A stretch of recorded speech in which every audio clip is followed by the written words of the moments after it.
गलती करना मनुष्यता है, क्षमा करना दिव्यता है।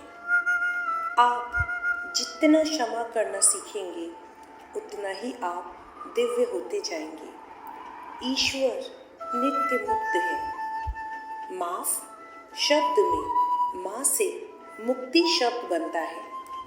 किसी को माफ करने से हम उन जख्मों से मुक्त हो जाते हैं जिन्हें हम कुरेदते रहते हैं और खुद को दुखी करते रहते हैं।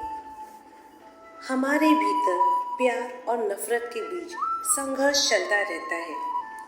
प्रेम क्षमा करने को कहते हैं, नफरत बदला लेने को कहते हैं। जैसे को तैसा करने को कहते हैं।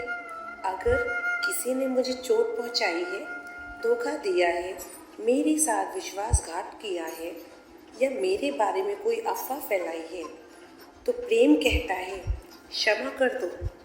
लेकिन नफरत चीख उठती है कि बदला लो, ईंट का जवाब पत्थर से दो। इस संघर्ष में अगर प्रेम जीतता है तो मैं गलती करने वाले को क्षमा कर देती हूँ।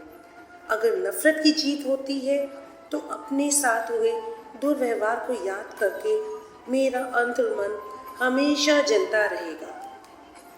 कई साल पहले मुझे एक आदमी मिला। उसका चेहरा कोयले जैसा काला था। वह बोला, मेरे भीतर आग जल रही है और जब तक मैं अपने पिता के हत्यारे को गोली नहीं मार दूंगा तब तक इस भीतर की ज्वाला को शांत नहीं कर पाऊंगा।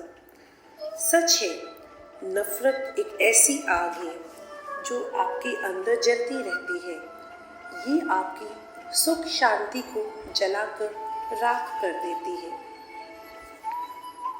एक कहानी आपसे शेयर करना चाहूँगी। एक समय की बात है, एक संत हुआ करते थे जिनके सत्संग में हर कोई आना चाहता था मन की शांति के लिए। वही दूर एक दुराचारी व्यक्ति था जो कि बहुत ही ज़्यादा दुर्व्यवहार करता था अपनी पत्नी के लिए और अपने बच्चों को भी बहुत मारता था। लेकिन उसकी पत्नी और बच्चे सदा उस साधु के सत्संग में जाकर राहत महसूस करते थे। लेकिन उस आदमी को यह बात बिल्कुल भी पसंद नहीं थी।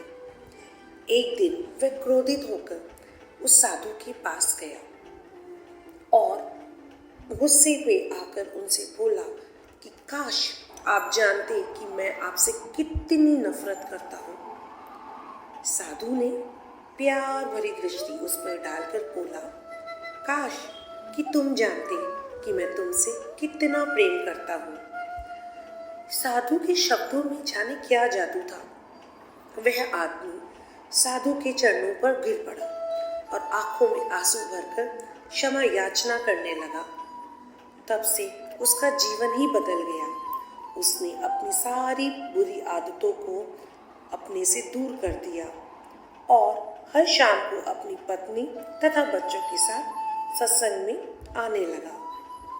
सच में दोस्तों, क्षमाशीलता में लोगों को बदल देने की शक्ति होती है।